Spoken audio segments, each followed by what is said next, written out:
Hello everyone and welcome. I wanted to provide a quick market update as we round out the end of financial year as to what's happened during the quarter and a couple of things that we see moving ahead. So Q2 2024 economic conditions were a bit of a mixed landscape as the impact of higher rates continued to be felt on the consumer and the tighter or more restrictive economic policies started to really take effect, if you will. This was reflected by a spike in volatility at the start of April, where we saw bond yields rise quite sharply and quite suddenly, with the Aussie 10-year moving 10%, as it became evident that the enthusiasm which saw markets reprice rate cuts from Q4 2023, the market started to question just how far those cuts were going to go, and when they would start. And it became evident that this was going to be far more moderate than originally anticipated. So the sharp market repricing, particularly around some of those tech stocks that had rallied so strongly, like I said, at the back of 2023.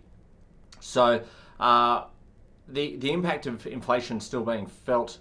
Obviously, goods inflation and the price of goods has been reverted back to the pre-pandemic levels. However, services remain stubbornly high, not just in Australia, but around the world, with travel and rents, particularly in the US, but very obviously in Australia as an ongoing topical conversation, are massive contributors to the CPI basket. We saw very high levels of immigration in Australia during this time, and that has again placed a lot of pressure on inflation and thus interest rates. But the government has foreshadowed a cut to immigration, so we should start to see some of that pressure ease, but it is still a large contributing factor. I think in terms of interest rates, central bankers would really like to take their foot off the tightening pedal, so to speak. But it's really difficult as governments continue to spend big, and the rise of populist governments, particularly in Europe, that we're seeing is only going to add to this. We saw recently in France, as a result of the snap election that was called there, a sudden rise in bond yields that was reflective of the market's apprehension and concern around this. I think that could also continue into the back end of the year as we start to understand what more of the US policies will be as they head to the election as well. But perhaps the biggest impact to inflation and ultimately interest rates continues to be unemployment or employment. In Australia, these levels are still at 4%, which is as low as what it was in August 2008. And although it's expected to rise to 4.6% by the end of the year, as these economic headwinds and pressures start to or continue to take their toll, consumer demand is falling. We're seeing price pressures on companies start to feed through, and sales starting to compress as well. So all of these factors really leading to a slowdown in the consumer. But again, it's that services part of the sector which is fighting against the forces and keeping interest rates higher.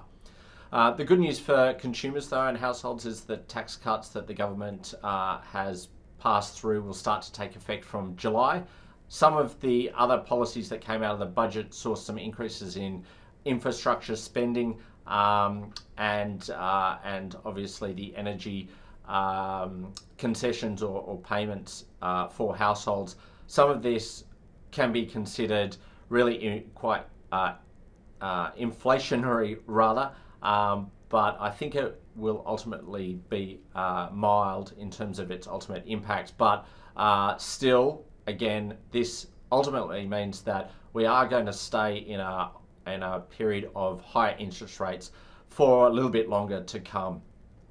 Over in the US, their unemployment rate sits at 4% as well. Remarkably, they put on 272,000 jobs in May alone.